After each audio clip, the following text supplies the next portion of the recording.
Hello friends, good morning. Myself is Manoj Modi from Gwalior Madhya Pradesh. Welcome you once again in my English academy channel. आज के इस video में हम subject verb agreement इस topic को हम स्टेप बाय स्टेप समझेंगे. सबसे पहले मैं आपको ये बताना चाहूँगा, ये जो टॉपिक है ये ना केवल बोर्ड के एग्ज़ाम में पूछा जाता है बल्कि हर कंपटीशन में इसके क्वेश्चनों की संख्या ज़्यादा से ज़्यादा रहती है. अतः आपको इस टॉपिक को बहुत अच्छी तरह से समझना चाहिए. चलिए स्टार्ट करते हैं इस वीडियो को. सबसे पहले हम बात करें इस टॉपिक के नाम की.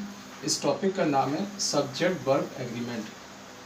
यानी कि इस टॉपिक में हमें दो चीज़ों पर फोकस करना है, एक तो सब्जेक्ट पर, दूसरा वर्ब पर. राइट. जैसा कि आप जानते हैं जब भी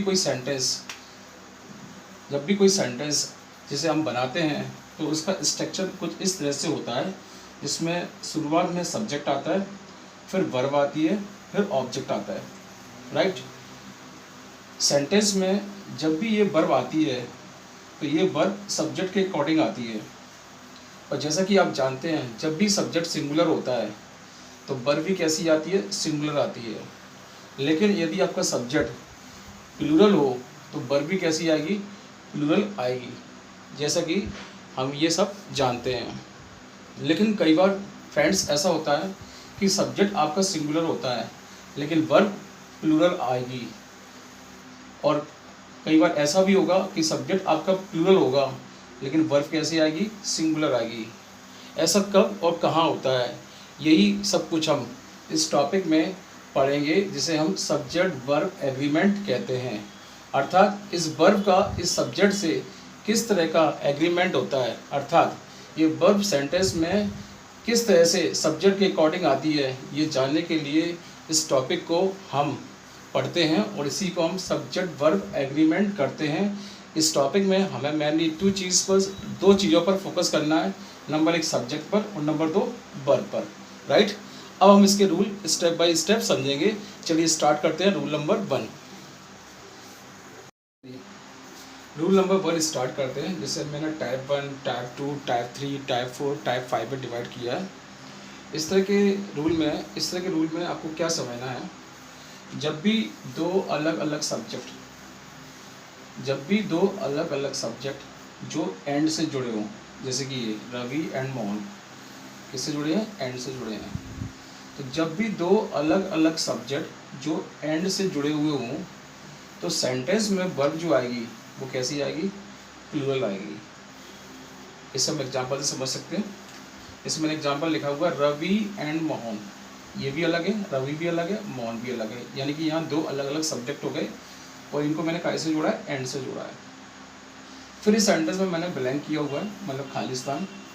फिर मैंने लिखा हुआ है कमिंग. और आपसे ये पूछा गया है इस सेंटेंस में ये जाएगा कि आर आएगा. तो जैसा कि मैंने आपको बताया था, कभी भी किसी सेंटेंस में जब दो अलग अलग सब्जेक्ट हों और एंड से जुड़े हुए हों तो वर्ब कैसी आएगी, प्लूरल आएगी. तो इस सेंटेंस में एज और आर में से कोई हमें एक सिलेक्ट करना है. तो इस सेंटेंस में जो वर्ब प्लूरल है कौन सी है, आर है. तो इस सेंटेंस में क्या आएगा, आर. राइट. सेकंड एग्जांपल से भी समझ सकते हैं. जैसे मैंने कहा बॉयज़ एंड गर्ल्स, दोनों अलग अलग सब्जेक्ट हैं, ये मेल है और ये फीमेल है, और दोनों कैसे जुड़े हुए हैं, एंड से जुड़े हुए हैं. तो इस सेंटेंस में आपसे पूछा गया है कि हैज़ आएगा या हैव आएगा. तो चूंकि हैज़ सिंगुलर वर्ब होती है और हैव प्लूरल वर्ब होती है, तो इस सेंटेंस में कौन सी वर्ब आएगी, हैव, क्योंकि आपके सब्जेक्ट कैसे हैं, अलग अलग हैं. लेकिन टाइप नंबर 2 में जब भी दो सब्जेक्ट जो एंड से जुड़े हुए हों, किससे जुड़े हुए हों, एंड से जुड़े हुए हों, और उनके आगे ईच या एवरी लिखा हुआ हो, या तो ईच लिखा हुआ हो या एवरी लिखा हुआ हो, तब ऐसी कंडीशन में सेंटेंस में सिंगुलर वर्ब आएगी. जैसे कि इस एग्जांपल में देखेंगे each boy and each girl.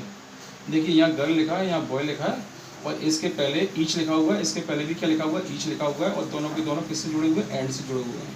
तो जब भी दो सब्जेक्ट जो एंड से जुड़े हुए हों उनके आगे ईच या एवरी कोई शब्द लिखा हुआ हो, तब ऐसी कंडीशन में सिंगुलर वर्ब आएगी. यानी कि इस सेंटेंस में क्या आएगा, यहाँ पर इज आएगा. Right. Come to the second example, every man, women and child. यहाँ मैन है, वुमेन है, चाइल्ड है, तीन सब्जेक्ट है, लेकिन तीनों कैसे जुड़े हुए हैं, एवरी से. तीनों मतलब तीनों शब्द के आगे क्या लिखा हुआ है, एवरी, और साथ में ये एंड से जुड़े हुए हैं, तब इस सेंटेंस में जो वर्ब आएगी वो सिंगुलर आएगी, यानी कि इस सेंटेंस में क्या आएगा, वाज आएगा। यानी सेंटेंस की हिंदी कुछ इस तरह से हो जाएगी, वहाँ पर हर आदमी और औरत और बच्चा थे। मतलब उस जगह पर हर आदमी और हर औरत और हर बच्चा वहाँ पर क्या था, मौजूद था। राइट। अब हम टाइप नंबर 3 को समझेंगे। टाइप नंबर 3 आपका सबसे इम्पोर्टेंट रूल है, जिसमें ये बताया गया जब दो अलग अलग ऑब्जेक्ट जो एंड से जुड़े हुए हों और सब्जेक्ट की जगह पर आकर, मतलब सब्जेक्ट के स्थान पर आए हो, आकर मिलकर या जुड़कर एक यूनिट या एक पदार्थ को बताएं, तो वर्ब कैसी आएगी, सिंगुलर आएगी। I mean to say that जब भी दो अलग अलग ऑब्जेक्ट होंगे, ऑब्जेक्ट मतलब नॉन लिविंग थिंग्स, ऑब्जेक्ट जो होता है नॉन लिविंग भी होता है और लिविंग भी होता है। तो जब भी दो ऑब्जेक्ट जो आपस में एंड से जुड़े हुए हों, जैसे कि इसमें लिखा है कड़ी और एक लिखा है इसमें चावल, ये दोनों के दोनों ऑब्जेक्ट आपस में एंड से जुड़े हैं, लेकिन जब इन दोनों को मिलाएंगे तो केवल एक पदार्थ बनेगा, जिसे आप बोलते हैं कड़ी चावल। राइट। तो जब भी दो पदार्थ या दो ऑब्जेक्ट मिलकर एक पदार्थ का बोध करा रहे हो, तब ऐसी कंडीशन में उन्हें हमें सिंगुलर मानते हैं। तो कड़ी एंड राइस कहने को तो अलग अलग है, लेकिन जब भी हम इसे खाते हैं तो मिलाकर खाते हैं, यानी कि ये दोनों पदार्थ मिल जाते हैं, तो जब मिल जाते हैं तो इसे सिंगुलर माना जाएगा। तब ऐसी कंडीशन में इसके साथ सिंगुलर वर्ब यूज़ की जाएगी, जैसे कि मैंने इस सेंटेंस में किया है। कौन सी वर्ब यूज़ की है, इज यूज़ की है इस सेंटेंस का हिंदी मतलब कुछ इस तरह से हो गया, कड़ी और चावल। ठीक है, भारतीय क्या है, एक व्यंजन है, मतलब भारतीय क्या है, भोजन है।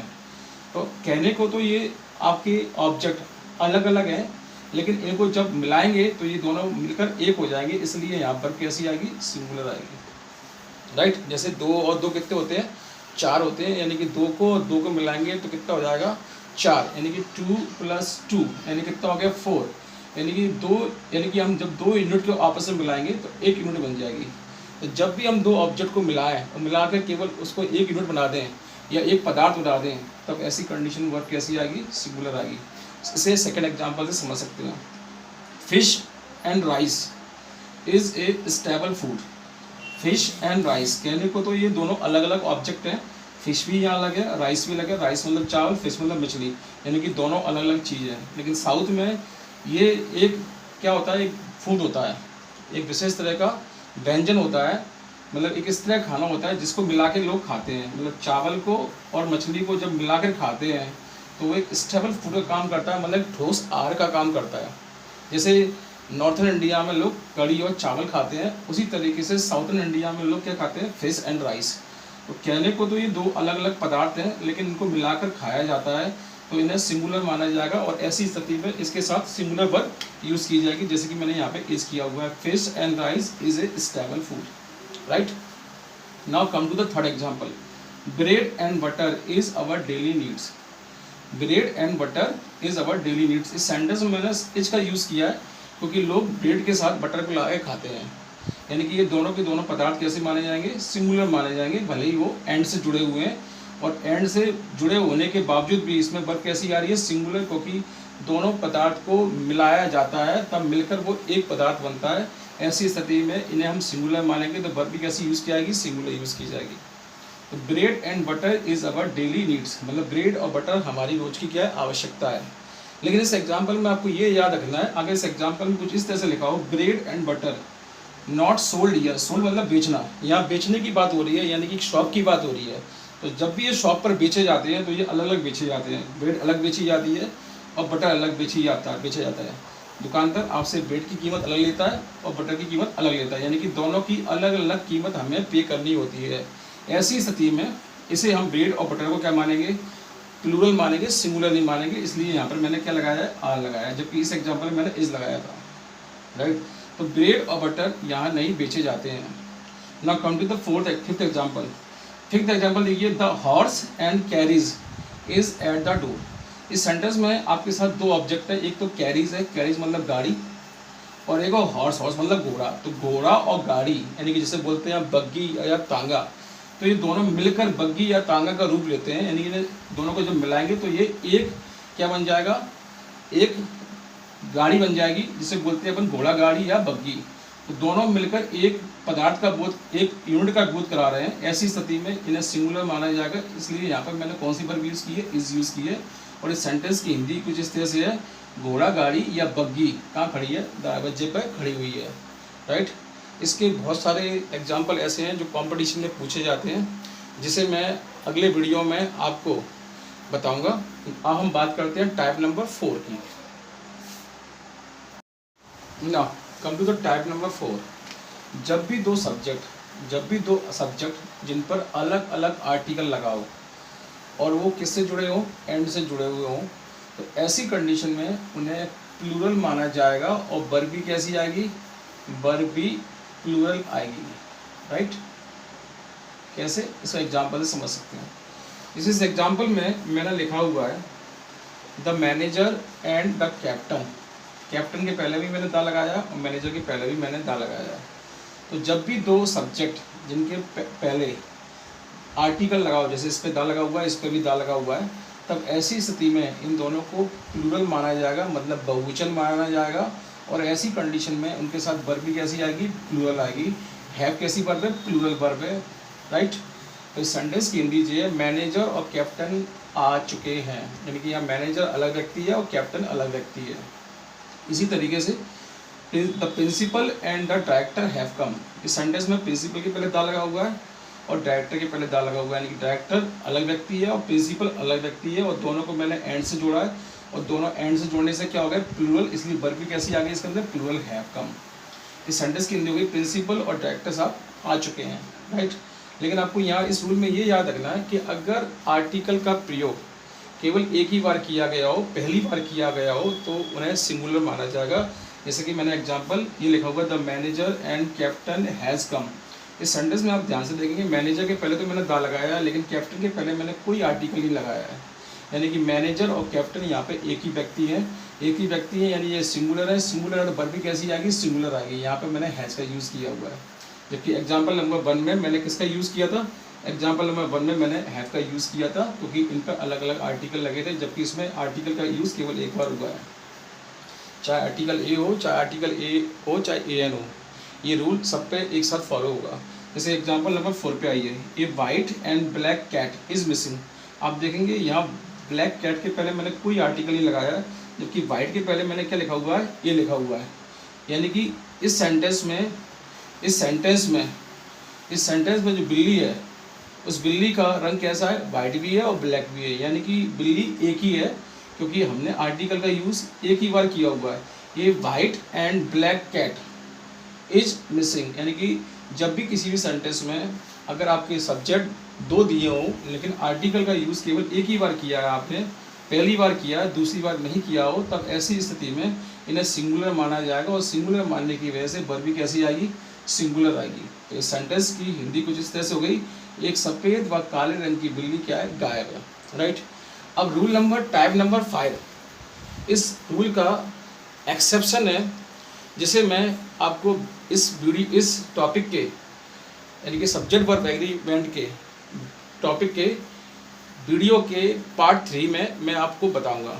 पार्ट 1 और पार्ट 2 स्पेशली मैंने उन क्लास के लिए डिज़ाइन किए जो बच्चे एकेडमिक अर्थात 9th में, 10th में, 11th में, 12th में पढ़ रहे हैं, उनके लिए सब्जेक्ट वर्ब एग्रीमेंट का पार्ट 1, पार्ट 2 सबसे ज़्यादा इम्पोर्टेंट है। पार्ट 3, पार्ट 4, पार्ट 5, पार्ट 6 इसमें एडवांस रूल आपको पढ़ने को मिलेंगे, जो कि कॉम्पिटिटिव क्लास के लिए मैंने तैयार किए हैं। आई थिंक आपको मेरा ये वीडियो पसंद आया होगा और ये रूल भी अच्छी तरह से समझ में आया होगा, जो कि रूल नंबर 1 था, जिसमें मैंने 4 टाइप बताए थे, type number 1, type number 2, type number 3, type number 4। अगर आपको ये मेरा वीडियो पसंद आया हो तो इस वीडियो को लाइक कीजिए, और अगर आप मेरे चैनल पर नए हैं तो मेरे चैनल को सब्सक्राइब कीजिए, और अपने दोस्तों को, अपने रिलेटिव्स को इसे शेयर कीजिए। Thank you.